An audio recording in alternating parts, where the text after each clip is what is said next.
Bueno, imos a retomar. Ide, por favor, sei que estamos todos moi cansados, grupo de goberno, de Compostela Aberta.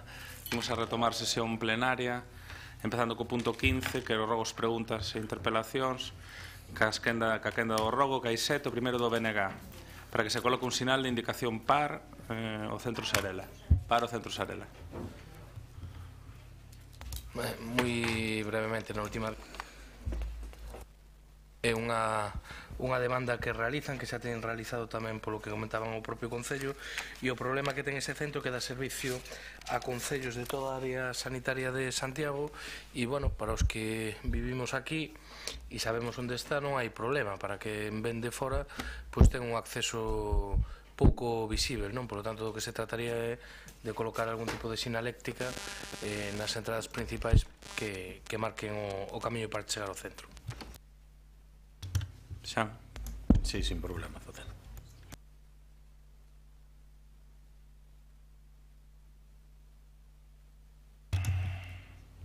A seguinte rogo é tamén do BNG para que toda a información turística de Santiago teña versión en galego.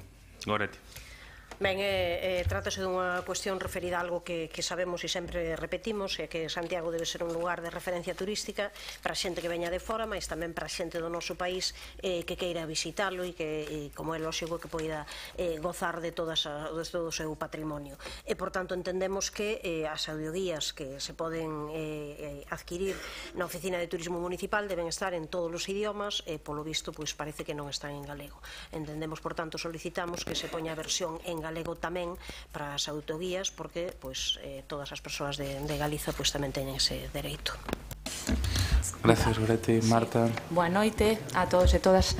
Ben, como principio xeral, todas as publicacións de Turismo de Santiago teñen unha versión en galego, salvo aquelas que están moitas veces destinados a mercados concretos, nas que non tería tal vez sentido a versión en distintos idiomas. As audioguías producíronse no ano 2005 e comenzaron a comercializarse no 2006. Fixéronse a versión en castelán, en francés, en inglés, alemán, portugués e italiano.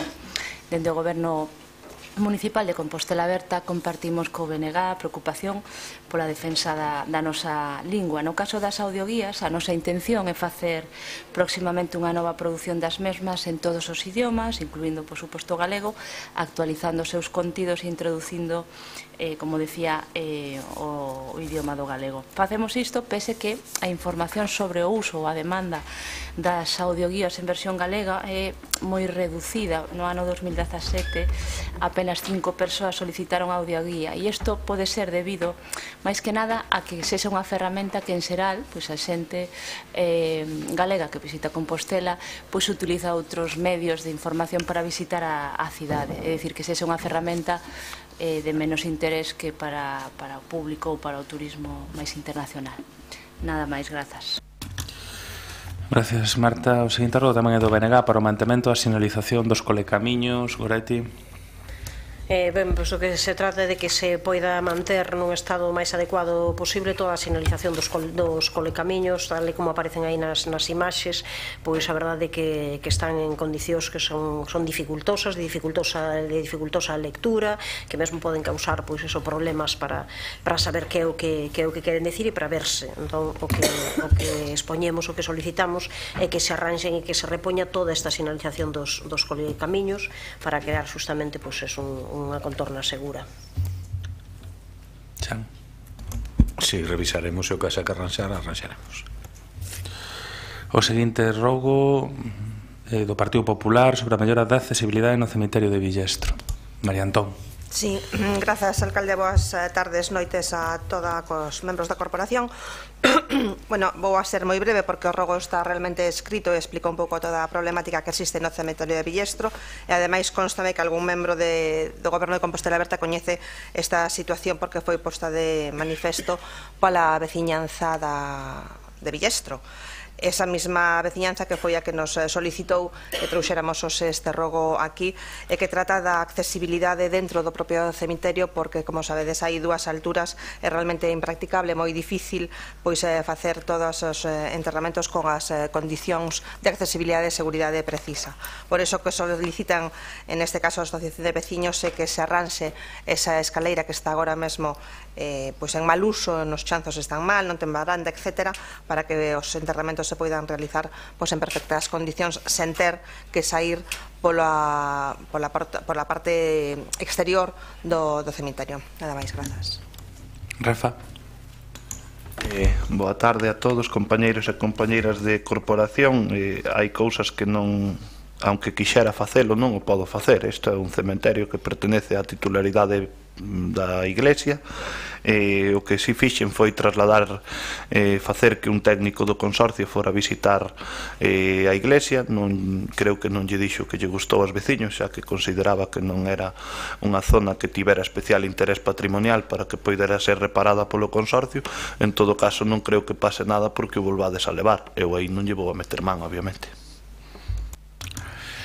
O seguinte rogo é do Partido Popular sobre a execución de obras en vaos de uso colectivo con solucións duraderas e con menor afección ás comunidades.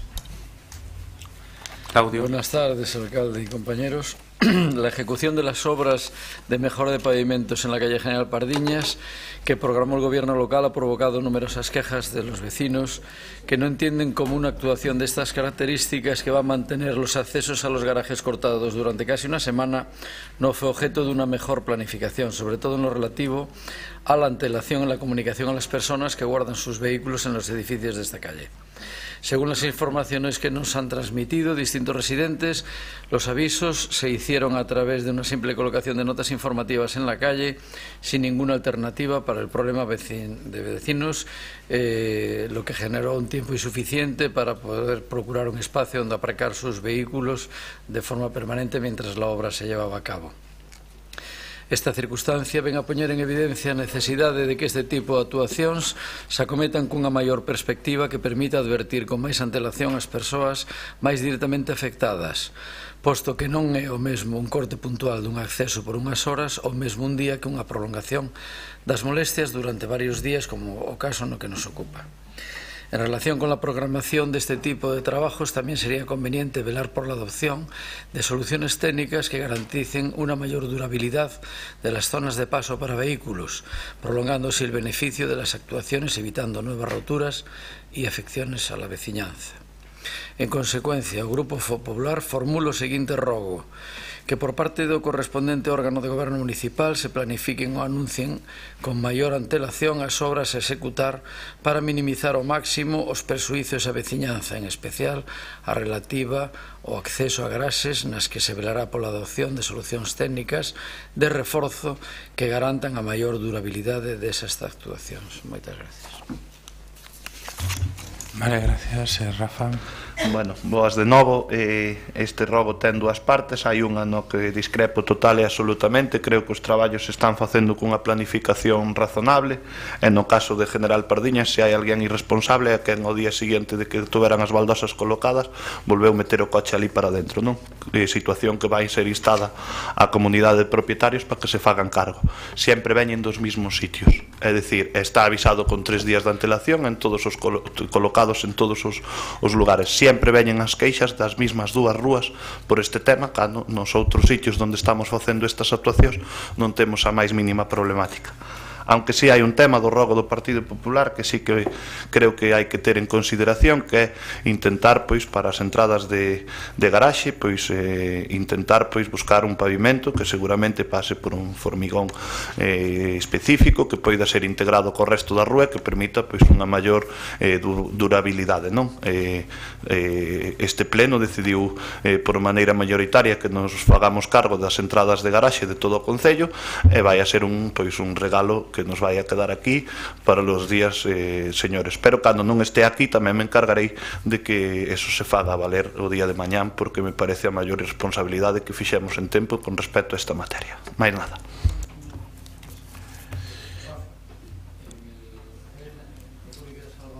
Logo fala de lo... Que vin que Rafa se puxo moi vehemente agora co tema do...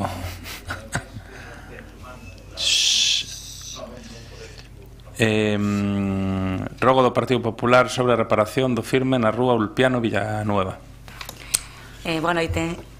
Como se recolle no escrito presentado polo Grupo Municipal do Partido Popular ante este Concello, a rúa Ulpiano Villanueva presenta un deterioro, digamos, moi elevado, non? Tanto na beira rúa como no firme, sobre todo no tramo de acceso á Escola Oficial de Idiomas. Por lo tanto, o que estamos a pedir é que se den as instruccións precisas para a reparación tanto do firme como da beira rúa, desta rúa sinalada, en especial na proximidade da Escola Oficial de Idiomas, onde ademais hai unha fochanca moi grande con un corte transversal que pone en perigo xa non só as persoas, sino tamén as persoas que viesen en coche. Gracias. Rafa. Este rogo, creo que se mal non me equivoco, Troixo Benegá non hai demasiado. Actuamos ali con un aglomerado en frío que non nos dou unha moi boa solución, pero como choves en fin, pois non son capaz de poder meterme ali para facer unha actuación estrutural. Está valorada, vais invertir uns 15.000 euros ali nesa zona e imos pois a fresar e aglomerar para que xa darlle unha solución definitiva a ese tramo que está moi deteriorado, así como reparar as baldosas. Si as previsións non se equivocan, a semana que ven pode que teñamos 4 días de tempo razonable e aí encaixaríamos esta actuación. Mais nada. Gracias, Rafael. Pasaríamos ás preguntas. A primeira pregunta é do Partido Socialista sobre fibra óptica na cidade histórica. Gracias, señor alcalde. Transcorridos 5 meses dende a adopción do acordo da corporación no que fago referencia na pregunta, o Grupo Municipal fai a seguinte referencia. O Goberno encargou un informe técnico para a instalación de fibra óptica no casco histórico. Se existe ese informe, pode facerlle entrega dunha copia á oposición. Que xuntanzas se mantiveron coas empresas de telecomunicacións e cales son os resultados das xestións realizadas? Cando prevé o Goberno ter solucionado esta cuestión? Gracias. Bueno, o traballo que se fixo desde aquel pleno que daba continuidade ao que xa se viña facendo anteriormente pasaba basicamente por establecer uns criterios por parte da Comisión Asesora que permitira facer cableados en fachada en certas oportunidades cando non houbera canalización soterrada que permitira a implantación. Neste tempo reunímonos con 2 operadores, creouse unha comisión na que participaron técnicos municipais, técnicos da Comisión Asesora do Consorcio, do Departamento de Licenzas e tamén do Departamento de Innovación que se reuniron con distintos operadores, un operador neutro, operador de R e operador de Telefónica. A solución que se plantea é que en donde haxa canalización calquera dos operadores podería instalar donde hai canalización soterrada, que a condición de que as caixas estén instaladas no interior dos portais que non estén en fachada. Donde non haxa canalización, temos un borrador de convenio con Telefónica que sería a única empresa que podería cometer, porque o que entende o criterio da Comisión Asesora sería unha millora do tendido existente, no cal se contemplaría que as caixas siguen estando sempre dentro dos portais e que se fai unha recolocación, unha millora da colocación dos cables. O cable de cobre non se pode eliminar porque dá outros servicios, pero o cable de fibra se entende que sería unha actualización e millora dunha rede existente. Por lo tanto, o único operador que podría facer isto é o que ten rede, que é Telefónica neste caso. Como decía, temos un borrador no que ademais se establece poñer en marcha unha experiencia piloto para dar cumprimento dentro do punto 4 do convenio. Aclárase en concreto que a fin de comprobar a viabilidade práctica do despliegue da red de fibra óptica conforme a este convenio, presentarase ante a Comisión de Xogamento unha proposta para a Rúa de San Francisco que fixe as pautas para poder desenvolver o seguimento no resto da cidade histórica. Por lo tanto, en próximas datas informarase ese proxecto de San Francisco e posteriormente pasaremos a poder desenvolver, asinar este convenio con Telefónica para poder resolver unha cuestión que a nós tamén nos preocupa desde fai moito tempo, porque entendemos que un dos problemas fundamentais na cidade histórica é a falta de servizos como ese, e cando falamos de manter a vitalidade da cidade histórica pasa tamén por resolver os seus problemas, tal e como fixemos como aparcamento, como estamos facendo co aparcamento, e tamén facelo coa fibra óptica.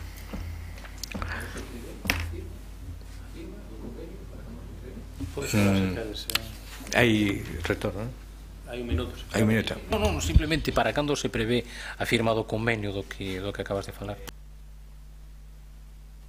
Recibimos a proposta técnica fará 3 semanas, por desgracia o técnico municipal que ten que informar isto está de baixa desde fai prácticamente un mes, o borrador do convenio tamén, están sin informar por parte do departamento técnico, non sei cando podería ser, pero despois de ter a reunión sería informar, en principio están de acordo cas propostas planteadas, unha vez que se aprobe a proposta de San Francisco, máis adiante firmaríamos o convenio. O importante é que hai unha solución para poder facer a implantación. Gracias, Jorge. Seguinte pregunta tamén do Partido Socialista para aportar información sobre a situación das persoas en paro no Concello de Santiago, señor Reyes. Gracias, señor alcalde. De acordo cos últimos datos publicados pola EPA, referímonos obviamente a enquisa de poboación activa do último trimestre do 2017, evidenciando un grave problema e tendo en conta que o desemprego é a máxima preocupación para o Grupo Socialista. O que preguntamos é o seguinte: cal é o número de parados de longa duración e cal é o número de parados de moi longa duración en Santiago a día de hoxe? Pode dicir o Goberno municipal cal é a taxa de temporalidade de traballo parcial forzoso, así como a porcentaxe de persoas que residen en Santiago que están en situación de pobreza relativa, mesmo tendo un posto de traballo, e o número de familias con todos os seus membros de familia en paro? Marta, 3 minutiños. Sí. Boas de novo. Bueno, para enmarcar esta taxa de paro según os datos da EPA para o cuarto trimestre de 2017 en Santiago foi do 10%, unha media das 7 cidades do 14,6%. Podemos decir que de acordo cos datos da EPA temos a taxa de paro máis baixa das 7 cidades. A seguinte máis baixa é Lugo con 11,1% e a máis alta correspondería a Pontevedra co 19,5%. Pero respecto á taxa de paro de longa duración de 12 meses expresado como porcentaxe da poboación activa total, nin o INE nin o IGE publican este dato EPA ao nivel municipal, nin siquiera para 7 cidades. Os únicos datos que teríamos serían para Galicia 8,6% en homes, 9,2% en mulleres, e en 2017 ambas porcentaxes se reduciron nun 1%. Respecto á provincia da Coruña, un 8,3% en homes e un 9,2% en mulleres, e novamente en 2017 ambas porcentaxes se reduciron. Por lo tanto, no ámbito provincial que nos corresponde a magnitude do problema do paro de longa duración en relación a estes datos galegos estatais é aproximadamente a mesma nos homes e inferior en mulleres. Respecto á taxa de traballo parcial forzoso ou taxa subemprego, entendida como porcentaxe sobre poboación ocupada, sobre poboación activa, os datos para o ano 2016, a condición de traballo parcial forzoso ou subemprego só pode obterse a través da EPA. Os datos disponibles da EPA ao nivel dos concellos son limitados e estes que se preguntan pois non existen. Respecto á taxa de risco de pobreza, este dato extraese da enquisa estrutural a fogares que elabora o IGE. A taxa de risco de pobreza en Santiago de Compostela é do 11,4%, a máis baixa das 7 cidades, movéndose o resto entre o 11,5% da Coruña e o 18,9% de Ferrol. Respecto aos datos sobre familias con todos os seus membros en paro, o INE só ofrece este dato para o conxunto do Estado, nin siquiera o detalla para as comunidades autónomas e para as provincias, por canto non existe a nivel oficial para os concellos. Trátase dun dato de enquisa que non consta en ningún rexistro administrativo. E para pechar, como reflexión final, a carencia de estadísticas oficiais de ámbito municipal para este fenómeno nos organismos que contan con maiores competencias e recursos, pois é un sinal máis de que se trata dun problema estructural que compete sobre todo ás administracións de ámbito autonómico e estatal, e que nos concellos temos unha capacidade de diagnose e de actuación moito máis limitada. Isto non impide que dentro do propio Departamento de Emprego valoremos os porcentaxes de Santiago de Compostela como uns porcentaxes veces levemente inferiores ás medias españolas, galegas e provincial, e tamén que son as máis baixas no resto das cidades galegas. Pero non deixamos de considerar por isto de que se trata de un problema moi grave que afecta a moitas persoas, a homes e mulleres, e que o Concello, dende as súas limitadas competencias, fai todo o posible a través da acompañamento na búsqueda de emprego e formación para solventalo. Grazas. Grazas, Marta. Algo que engadir, Paco?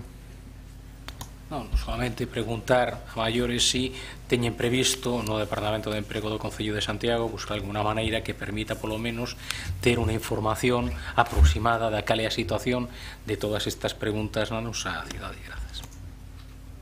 Paco, insisto que daqueles datos que os concellos non podemos ter desagregados a nivel local vai a ser difícil. O que se poden facer son estimacións no marco provincial ou comparativas co marco galego, pero en calquera caso comprometémonos a facilitarche todas as informacións destes datos que teñamos dentro do Departamento de Emprego. A seguinte pregunta do Partido Popular sobre o procedimento sancionador iniciado contra a empresa encargada dos orzamentos participativos. Señor Alejandro Brunete. Gracias, alcalde. Voy a ser muy contenido en la formulación de esta pregunta porque la pregunta pues contiene material inflamable y yo no quiero encender el pleno. Digo que contiene material inflamable porque hace referencia a la demora en la incoación de un expediente sancionador y eso podría pues llevarnos a recuperar aquel delicado asunto que vivimos aquí en el Concello y no quiero, ¿no? Y digo que también contiene material inflamable porque en el propio expediente pues se reconoce que el proceso de los orzamentos participativos fue una fuente de descrédito para el Concello, pero no voy a hacer sangre sobre todo eso y ya digo que voy a ser muy contenido en la formulación de la pregunta. La cuestión es la siguiente: a finales de diciembre del año pasado, pues un técnico municipal informó pues que correspondía incoar un expediente sancionador a la empresa que gestiona los orzamentos participativos y la incoación pues se demoró 2 meses. Simplemente pues queríamos conocer cuál es el motivo de esa demora, si fue un despiste administrativo o si la concejala pues legítimamente, porque eso yo no lo voy a negar, pues quiso reconsiderar por algún motivo pues el informe planteado por la técnico municipal, que estaría, lógicamente en su derecho. Yo, desde luego, no niego que un concejal antes de firmar tiene que leer los papeles y puede estar de acuerdo o en desacuerdo con lo que le plantean, ¿no? Otra cosa es que tenga un tiempo para resolver y que se aparta del criterio del técnico municipal tenga que motivarlo muy fundadamente. Pero ya digo, simplemente queríamos saber el porqué de estos 2 meses. A lo mejor es un tiempo normal en el Departamento de Hacienda, pero creo que no. Nada más. Pois a verdade é que non lle teño unha resposta clara sobre o acontecido, porque non sei se debeu a un baile nas datas de 28 de decembro ou que realmente transcurriu ese tempo, que tamén pode ser, non? Porque a técnico que fai a proposta estivo de vacacións as primeiras semanas de xaneiro. Como saben, o mes de xaneiro foi un mes pois bastante asetreado no meu departamento. Aprobaron os orzamentos, había cuestións que había que aprobar tamén por cuestión de prazos, así que pois non sei se realmente houve un baile nas datas ou realmente transcurriu ese mes e medio, non? O que sí que é certo, como vostede ben sabe, é que esa demora de mes e medio pois non ten ningunha consecuencia, porque as repercusións do expediente sancionador pois son as mesmas fai un mes que un mes máis tarde. Moitas gracias. Alejandro, algo que decir? Gracias, Alejandro. A seguinte do Partido Popular sobre as medidas adoptadas para combater o repunte de consumo de drogas no ámbito municipal. María. Boa tarde, gracias, alcalde. Como todos sabemos, dende hai un tempo hai unha alerta do incremento da oferta e consumo de opiáceos, en concreto de heroína. Lamentablemente é unha tendencia que despois da época negra da década dos 80 e dos 90 pois non nos gustaría regresar a aquela situación. O Concello de Santiago non é alleo a esta problemática, posto que se teñen dado a coñecer lugares de distribución e consumo tanto no centro como nos barrios, non? Xa teñen denunciado representantes veciñais e o noso alcalde recoñeceu públicamente o incremento do consumo de drogas. Neste escenario preguntamos polas medidas que se teñen adoptado ou que se van a adoptar ao respecto. Referímonos a medidas concretas a curto prazo, non aos programas que puideran formar parte do Plan Municipal de Prevención de Drogodependencias cuxo borrador coñecemos na xuntanza do pasado martes do Consello Municipal de Saúde, pero que a falta de estudiarlo polo miúdo, aínda estive mirando agora un pouco, non contén ninguna medida especial en relación ao contexto deste incremento de consumo. No proceso de elaboración deste plan, no que efectivamente teremos ocasión de participar, como xa nos anunciou a concelleira, pois este grupo pedirá incluir medidas concretas ao respecto. Pero, mentres tanto, e dentro desas medidas, tamén, se se contemplou ou se vai contemplar, sería convinte estar vixiante coa actividade da UMAT. En relación a isto, e co máximo respeto que me merecen os técnicos da UMAT, pero moita máis atención me merecen neste caso os usuarios. Hai meses que lle fixen chegar en privado ao alcalde queixas que tiveras sobre a UMAT en entornos máis sensibles e que el compartiu esa preocupación comigo. O que pasa é que isto fixose público, evidentemente, a través das queixas que chegaron á Comisión de Queixas e Suxestións e, ademais, a moitos máis entornos cada vez máis. Entón, xa compartín isto tamén con compañeiros do BNG e do PSOE, entón é preciso extremar a calidade da atención integral aos usuarios drogodependentes. Non hai excusa ao respecto. Pregaría, de verdade, por favor, que se garanta dentro do órgano de goberno esta atención. Eu xa sei tamén que a concelleira é consciente destas queixas e en entornos moi sensibles gustaríame que se tomase medidas ao respecto. Mais nada, grazas. Gracias, Concha. Bueno, boa noite, de novo. Bueno, eu vou responder á pregunta que tiñamos formulada por escrito e algo aclaración sobre aquí dito. Agradezco a pregunta, efectivamente é tan actual como necesaria. O alcalde, eu mesma e persoal técnico da UMAT resposto nos últimos meses a diversas preguntas e entrevistas respecto do incremento ou da visibilización de incremento de consumo de drogas na cidade. O mesmo que ocorre nas demais cidades galegas, españolas, europeas ou americanas, que é un problema global que temos que abordar, obviamente, desde o ámbito local, eso sí, con políticas e accións coherentes e coordinadas entre as diferentes administracións. Un exemplo é a UMAT, que ten unha parte de prevención máis municipal, comunitaria e próxima, e unha asistencial dependente directamente do Servicio Galego de Saúde, do CHUS. Sorprendeume algo a pregunta porque, como usted sabe, estamos recibiu unha convocatoria, participou no Consello Municipal de Saúde, estamos traballando sobre un primeiro borrador do Plan Municipal de Prevención de Drogodependencias. Sirve esta pregunta para que traslademos justamente a este pleno que o equipo técnico da UMAT está elaborando ese plan de prevención. O anterior, aínda vixente, é de 1999, hai 20 anos. Este plan ten entre os ámbitos de intervención, coñece tamén un ámbito xeral, ou social, ou comunitario, ou educativo, familiar e individual, e incorpora programas de prevención e campañas específicas dirixidas á población xeral, a población indicada, isto é, a que presenta maiores factores de risco e vulnerabilidade e de prevención selectiva dirixido a quen xa tomou algún contacto co consumo. En canto teñamos o plan que xa recibiu o Consello Municipal de Saúde, someteremos a este pleno e abondaremos e faremos as campañas de sensibilización e difusión precisas.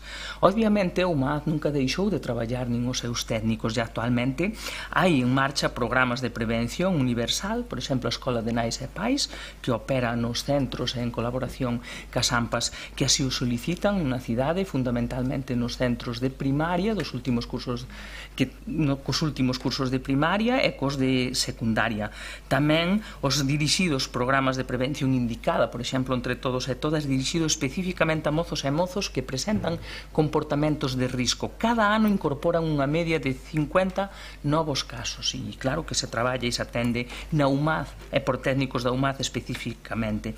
E despois o programa preventivo En Familia Todos Contan, que son obradoiros específicos dirixidos ás familias que xa tuveron algún contacto co consumo de drogas. Tamén no ámbito educativo, toda a prevención que ten que ver, por exemplo, ca formación de mediadores e mediadoras, información a alumnado de cuarto curso da ESO, ou sen botellón, traballo socioeducativo con aquelas persoas que foron sancionadas por consumo de alcohol nas vías públicas, ou no ámbito comunitario conoce programas como o do barrio de Fontiñas, a nosa vida en positivo, ou a formación de mediadores en Conxo a través da radio comunitaria, ou algúns programas de apoio educativo xustamente para previr comportamentos de risco. E no ámbito de ocio e tempo de lecer hai algún programa como Máis que Fútbol ou Urbana.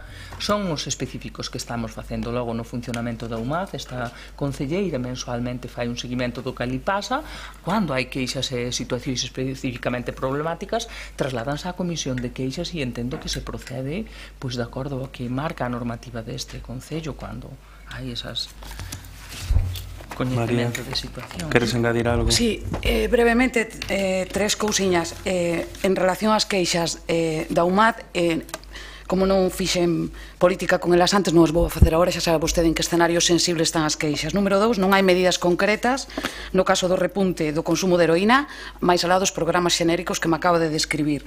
E, finalmente, prégolle que consulte o documento de traspaso de poderes de xuño de 2015, asinado pola xefa de servicio, dona Teresa Furelos, onde expresamente se contén que se está elaborando o plan de prevención de drogodependencia 2015-2019. Eu non teño culpa de que o técnico da UMAD actual teña esa falta de memoria. Máis nada, grazas. Queres engadir algo, Concha? Que decir, respondí. Se non tens nada que decir, non hai nada que engadir. Que cousa está... A seguinte pregunta é do Partido Popular sobre a localización e control das colonias felinas. Teresa. Bueno, yo quiero aprovechar esta pregunta para agradecer la labor de los responsables de las colonias felinas, que son los verdaderos artífices de este proyecto que nuestro grupo apoya y que nos parece un orgullo para la ciudad. Los cuidadoras dedican su tiempo y su dinero para que estos animales convivan con nosotros y enriquezcan nuestros barrios con su belleza. Pero precisamente para seguir empujando hacia adelante traemos hoy al Pleno esta pregunta. Siempre estuvimos convencidos de que el éxito de este programa es que todos los vecinos, aparte de los cuidadores, hagan suyo el proyecto. Y para esto es necesario que las colonias estén en el lugar adecuado, correctamente atendidas y dispongan de los medios que necesitan. La mayoría de las colonias están muy bien integradas y gracias a la labor de los voluntarios y con la ayuda del concello, la mayoría de los animales están identificados, saneados, muchos esterilizados y cuentan con una alimentación y una limpieza exquisita. En algunos barrios se ha conseguido una gran implicación vecinal. Pero tenemos constancia y quejas por algunas colonias concretas que no están bien situadas. No se trata de decir aquí cuáles son, pero sí de algunos criterios que nos parece que no están muy bien. No es correcto, o entendemos que no es correcto, colocar una caseta a 2 metros de un portal, en una vivienda colectiva y adosada a la fachada, porque puede haber conflictos con las mascotas de los vecinos del portal e incluso los niños pequeños pueden sentirse atraídos tanto por la caseta como por los animales. Hay que recordar que son animales salvajes que, aunque pueden tener cierta socialización, pues no se sienten cómodos con la presencia humana. La presencia cercana a las viviendas ha generado algunos casos en que los vecinos les dejan, con la mejor intención, restos de comida orgánica. E incluso algunos casos, los más desagradables, tiran comida desde las viviendas. Nos lo traemos aquí porque nos lo han trasladado los vecinos y no ha ocurrido una, sino varias veces. Estos comportamientos van en detrimento de la colonia y en detrimento de la excelente labor de los cuidadores. Otro criterio debe ser que estén suficientemente alejadas de los parques infantiles, sobre todo si estos tienen suelo de arena. El parque puede ser atractivo para los animales, los gatos son animales muy limpios, pero si utilizan la arena de los parques para hacer pis, pues luego el olor se percibe. También nos parece importante que el concello dé apoyo a las colonias más expuestas y en las zonas más transitadas, con cartelería que recuerde que está prohibido alimentar a los animales, salvo por las personas autorizadas, ya que también con la mejor intención la gente deja restos de comida que luego se pudre y esto puede ser perjudicial para todos. Por último, entendemos que el concello debe hacer un seguimiento para dar apoyo a los cuidadores y una cosa que nos parece importantísima, fomentar el trabajo en red, para que cuando unos cuidadores, por las razones que sean, no puedan atender una colonia, otros se hagan cargo y una colonia no quede desatendida por 2 o 3 semanas como ha sucedido alguna vez. Los cuidadores hacen una ingente labor, pero el Gobierno tiene responsabilidad última Se ha hecho un gran trabajo, pero entendemos que se puede mejorar. Por eso, en esta línea de mejorar, preguntamos qué criterios sigue y qué control realiza el Gobierno en relación al mantenimiento de las colonias felinas en las distintas zonas del concello. Nada más. Noa. Vaya, Teresa.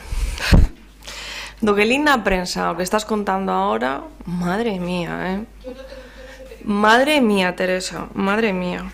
E iso gracias á presión desta xente, teño que recoñecelo, porque teño que decir que estou sorprendida polas declaracións que fixeches na prensa sobre este tema, sobre todo polo coñecemento que tes, chegando a decir que as colonias ademais podían supoñer un risco para a saúde pública, cousa que é falsa. Isto abre a cabeceira da noticia de La Voz de Galicia.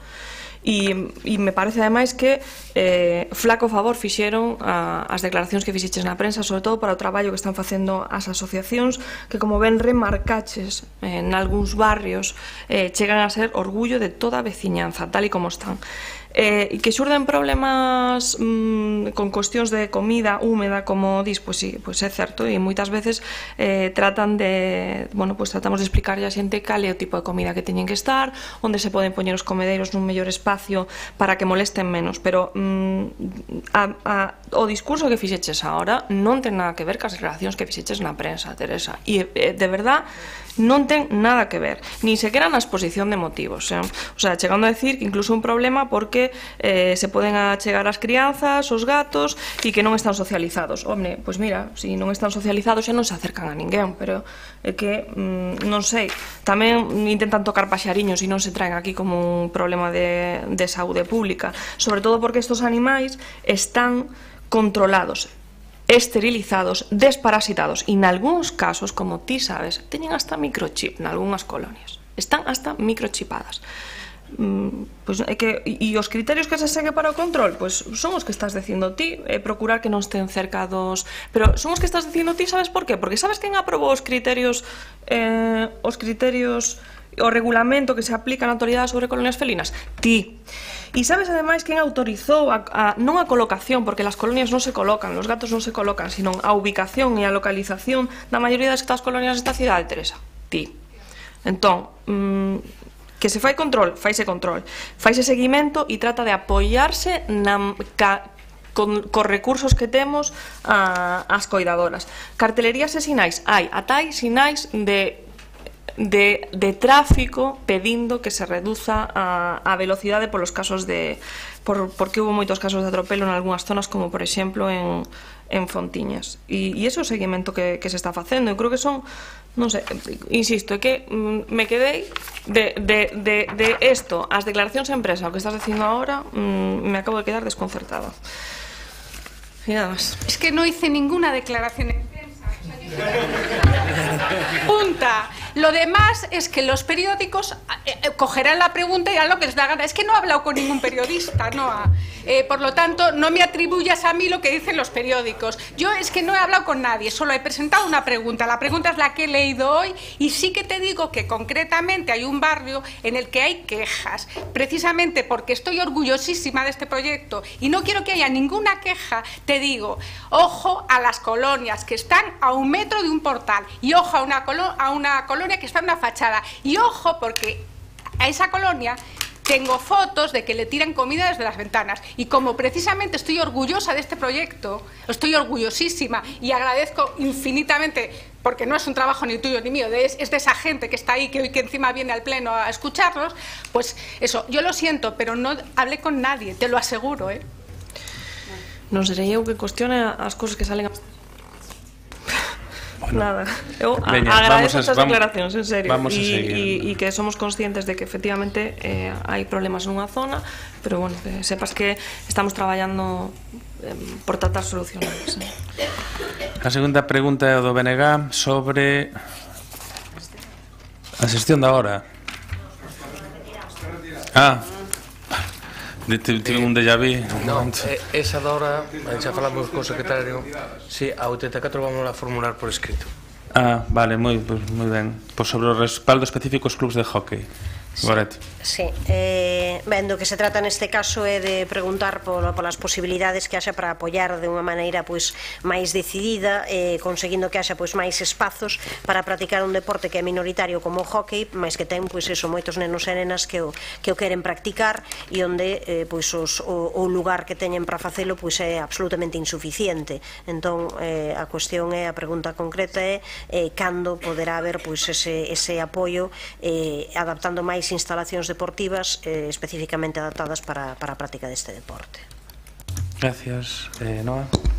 Bueno, non ten unha solución fácil, porque adaptar un pabillón para este tipo de práctica deportiva, os que poden valer para adaptar a este tipo de práctica deportiva, supón limitala tamén para outras disciplinas que están funcionando, non? Tamén hai que decir que o hockey nesta cidade ten un pabillón de uso exclusivo para eles. Salvo un dos clubs que entrena algunhas horas nun pabellón fora para poder facer unha das 3 sesións que fan os equipos. E tamén hai que decir que non hai ningunha outra disciplina que entrene 3 veces a semana. É só o hockey quen entrena 3 veces a semana, exceptuando equipos de máximas categorías. Esta cuestión que tamén que te estou dicindo a ti trasladouselles en numerosas ocasións os clubs, porque a radiografía do deporte nesta cidade é moito máis complexa e completa que a cuestión particular dunha disciplina, non? De todas formas, penso que se pode buscar solucións igual fora das instalacións propiamente municipais, buscar outras solucións, outros espacios onde se poidan dar esas dúas prácticas e que enriqueza tamén a outras instalacións, pero insisto que na balanza a min o meu medo é que resulte un agravio polo que acabo de contar comparativo para outras disciplinas deportivas. Algo máis, Moretti? Pasaríamos entón a outra pregunta do BNG. Que está retirada e a van a presentar por escrito. Disculpade, é que non tiña aquí nas notas. Pasaríamos logo a toma en consideración de mocións presentadas polos grupos municipais, que son 5, empezando pola primeira do BNG, que é sobre a recuperación dos dereitos e do emprego na Administración de Xustiza. Goretti. Ben, do que se trata aquí é de poñer en riba da mesa un conflito que sabemos que existe, que está vixente en todo o país, non xa justamente desde o 9 de febreiro, desde o inicio desa folga indefinida de traballadores e traballadoras da xustiza, senón que realmente comezou moito antes, non? Comezou alá polo 2012, con todos os recortes salariais do funcionariado, con esa diminución de recursos, con esas tamén problemas clarísimas de recortes, onde fixeron que se eliminasen prazas e que houvese realmente problemas graves. Daquela, como todo o mundo sabe nestas alturas, está habendo esta folga indefinida, que non é única exclusivamente por cuestións salariais, como moitas veces se quere poñer en riba da mesa, senón que ademais das cuestións salariais están todo o que ten que ver realmente polo tema de ter unha xustiza moderna, avanzada, con todos os recursos en riba da mesa e con todas as posibilidades. E no caso de Santiago xa sabemos ademais que necesitamos ademais ese reforzo xa aprobado aquí polo propio pleno de dotación dun novo xulgado do social, algún que todos os grupos presentes aquí concordamos, máis que entendemos que o lóxico é que fagamos todos os esforzos posibles desde calquera administración para conseguir que remate esta folga, pero claro, a través dun proceso onde se acabe coa discriminación salarial e laboral dos traballadores e traballadoras do sector. Sabemos que son moitos os ámbitos en que está habendo justamente moitos conflitos e que nestes momentos o que nos pedimos justamente é que se apoie os grupos da corporación as reivindicacións que están levando a cabo os traballadores e traballadoras da Administración de Xustiza, justamente porque iso vai pola mellora de todo o mundo, por conseguir que haxa moitos máis medios para un servizo que é absolutamente básico no noso país, e instar a Xunta a retomar as negociacións no marco do Consello Galego de Relacións Laborais para poñerlle fin dunha vez por todas a este conflito. É evidente que hai quen pensa, quen di que esta é unha cuestión de un colectivo que xa é de por sí, pois parece que beneficiado, o certo é que non nos estamos fixando na perda importante xustamente non só de retribución, senón tamén de condicións laborais nos últimos tempos. Por iso que entendemos que cando hai un colectivo tan numeroso que está facendo realmente neste caso unha folga de tantos días, pois o que temos que facer desde todas as administracións, xa digo, é ser capaces de conseguir poñerse en riba e establecer ese diálogo dunha vez e rematar con esta situación. De aí esta moción que presentamos. Gracias, Goretti. Don Paco Reyes. Gracias, señor alcalde. Boa noite xa a estas horas a todos e todas. Bueno, nos imos dar o noso apoio a esta moción do Bloque Nacionalista Galego. Non estamos de acordo, temos serios problemas na nosa comunidade autónoma, fundamentalmente no que foi a referencia, por exemplo, os xulgados de violencia sobre a muller por falta de medios humanos, materiais, de espazos debidamente acondicionados. Falamos da habilitación de espazos de atención á víctima e aos menores. Temos claros problemas de necesidades de xulgados, temos traído debatido moitas veces aquí as necesidades de máis xulgados en Santiago de Compostela. Temos serios problemas en Galicia con respecto ao número de efectivos. A Xunta impuso no seu momento, sen negociación previa cas organizacións sindicais, un cadro de amortización de persoal nos xulgados galegos no que fai referencia aos corpos de xestión procesal, de tramitación procesal e administrativa de auxilio judicial, e particularmente iso nótese moito nas audiencias provinciais, nada menos que 62 prazas, e nos xulgados de paz 24 prazas, non total, pois esas 106 prazas que comenta o Bloque Nacionalista Galego na súa moción. Hai que decir tamén que hai un serio problema tamén de tecnoloxías da información. É imprescindible xa un novo investimento en novas tecnoloxías, que dicir que a Axencia de Modernización Tecnolóxica de Galiza non está respondendo neste momento nin de lonxe as necesidades nin os incidentes que a diario producense nas oficinas judiciais e fiscais galegas. Un serio problema tamén para o persoal que fai referencia a incapacidade temporal, tamén comentou o concelleiro do BNG esta cuestión. É certo que existe unha clara discriminación dos traballadores da Administración de Xustiza de Galiza con respecto aos do Ministerio de Xustiza, con respecto a Navarra, con respecto a Aragón, con respecto aos letrados, aos xueces e aos fiscais.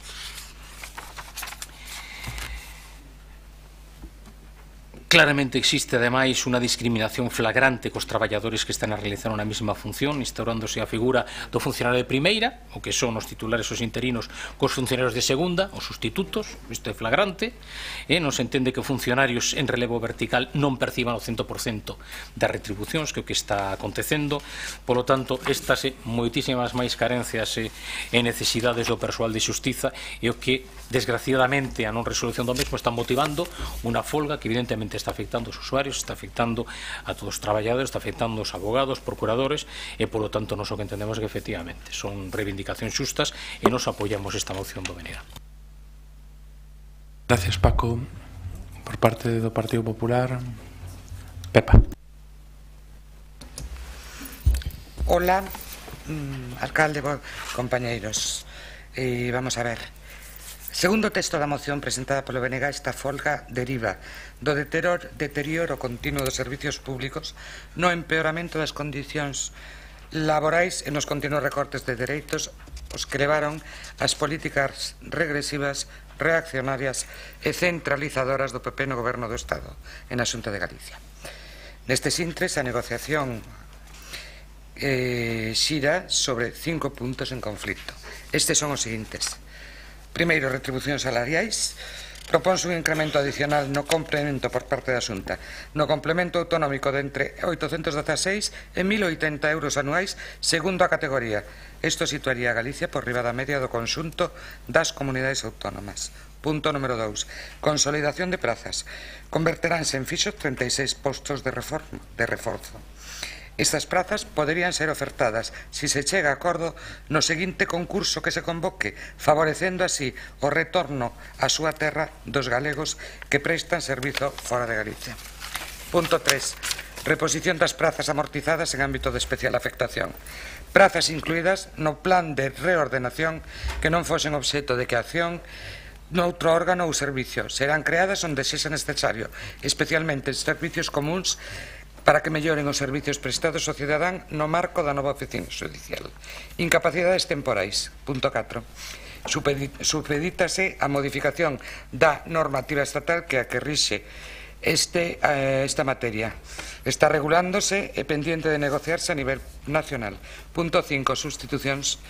Incluir a percepción dunha cantidade adicional de modo que cando o personal dun corpo funcionaral inferior faga substitucións nun posto superior perciba a mesma remuneración desde o primeiro día. Neste marco, na última mesa de diálogo, os sindicatos levantáronse e racharon por terceira vez as negociaciones. Unhas veces non valía oferta, outra non lle valían os negociadores. O problema segue sendo na cuestión económica. Manteñen unhas pretensións que son, nestes momentos, inasumibles para a Xunta, con subas dun 13,3%. Piden 225 euros máis o mes por cada traballador. A Xunta ten feito unha oferta de máis de 1.000 euros ao ano, que sitúa por riba da media estatal destes funcionarios. Foi cualificada como ridícula. Creemos que a maioría dos galegos non verá ridículo este aumento ao seu salario. A isto hai que añadir que considerar tamén que o Goberno Central anunciou outra suba entre 7 e 8% para todos os funcionarios públicos nos próximos 3 anos. Non parece tan ridícula a oferta. Sobre todo o resto se pode falar, pero os interlocutores dos traballadores non parecen dispostos a tratar temas como a mellora do servicio que repercute directamente nos cidadáns ou a consolidación de prazas. Trátase, pois, dun problema de cartos. A Xunta mellorou en 3 ocasións a súa oferta económica, trasladando ás organizacións sindicais que esta era unha oferta que podía ser a definitiva por dúas razóns. Que con ela Galicia sobrepasa a media autonómica e se dá cumplimento que pediu por unanimidade o Parlamento Galego en decembro. Alguén que non quere negociar non mellora 3 veces a súa oferta. Tamén se propuxeron sobre a mesa outras melloras relativa a máis emprego de calidad, a máis salarios en violencia de xénero, unha suba maiores de ata 1.200 euros ano por traballador nun complemento lineal por obxectivos e a ampliación dos permisos de maternidade e paternidade pendiente do Goberno Central, as negociacións.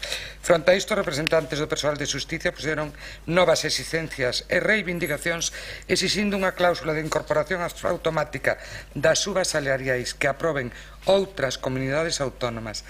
Tal cláusula non ten precedentes na nosa normativa. Remato xa. Respecto á solicitude de novos negociadores, decir que neste momento son os mesmos cos que levan negociando semanas e cos que teñen mantido numerosas reunións. Virga agora dicindo que non os recoñecen parece unha excusa barata para non se reunir. Somos conscientes de que este conflito ven provocado principalmente por cuestións retributivas e por eso legalmente non cabe a mediación do Consello de Relacións Laborais en materia de cuestión retributivas pola súa propia regulación. Vai rematando. Sí. Sinalar por último que as noticias de última hora e tras a invitación do vicepresidente da Xunta e a súa insistencia, os sindicatos e a mesa de negociación reunirase o próximo luns pola tarde. Polo tanto, parece ser que había interés por chegar a acordo. Moitas gracias e disculpen o tempo. Marta. Sí, boa noite de novo. En relación á moción do BNG sobre a recuperación dos dereitos e do emprego na Administración de Xustiza, o Grupo de Goberno de Compostela Aberta vai a votar a favor porque coincidimos no fondo de contido, na exposición de motivos e suscribimos as propostas dos acordos. En primeiro lugar, tamén queremos expresar ese apoio ao persoal traballador da Administración de Xustiza nas súas reivindicacións. E en segundo lugar, tamén coincidimos na vontade de instar a Xunta de Galicia a retomar as negociacións no marco do Consello Galego de Relacións Laborais cos representantes de traballadores. Por outra parte, entendemos que sobran os motivos para responsabilizar o Goberno do Partido Popular do que está acontecendo pola irresponsabilidade exercida tanto a hora de negociar cos traballadores e traballadoras da Administración de Xustiza como tamén por o seu modelo de destrucción dos servizos públicos que acompañan tanto a xustiza neste caso como a sanidade, a educación, as pensións e a outros moitos dereitos básicos. O Partido Popular leva anos limitando, adelgazando os servizos públicos universais e gratuitos. Prefire a prevalencia do sector privado e a diferencia social en función da renda e a capacidade adquisitiva. En definitiva, que as persoas que máis teñen poidan acceder a servicios de máis calidade porque os poden pagar, mentras que as persoas con menos recursos reciban o peor servizo. Non esquezamos que o Partido Popular, tamén aquel Partido Popular de Gallardón, intentou dificultar con reformas normativas o dereito da cidadanía de acceder á xustiza, encarecendo o custe das reclamacións xudiciais e de todo tipo de actos xurídicos. Sobran os motivos tamén para sinalar a Xunta de Galicia como responsable da ausencia de avances na negociación, porque entendemos que non é de recibo, por exemplo, pretender culpar aos traballadores e traballadores fronte á cidadanía dicindo que gañan moito comparado coas persoas paradas e milouristas, porque non é de recibo afirmar que os folguistas pretenden convertir Galicia en Venezuela, que pretenden condicionar a negociación e que pretendan condicionar a negociación a que rematen os paros, porque non é de recibo retirar das negociacións ao Consello Galego de Relacións Laborais. E por último, porque tamén entendemos que non é de recibo o gran colapso histórico dos xulgados debido ás deficiencias múltiples, escaseza de medios materiais e tecnolóxicos, carencia de persoal, instalacións obsoletas, retrasos. Por todos estos e moitos outros motivos, reiteramos o noso apoio a favor da moción do BNG. Gracias, Marta. Algo que engades agora, tío. Sí, nada, moi brevemente agradecer tanto ao PSDG como a Compostela Aberta o apoio á moción.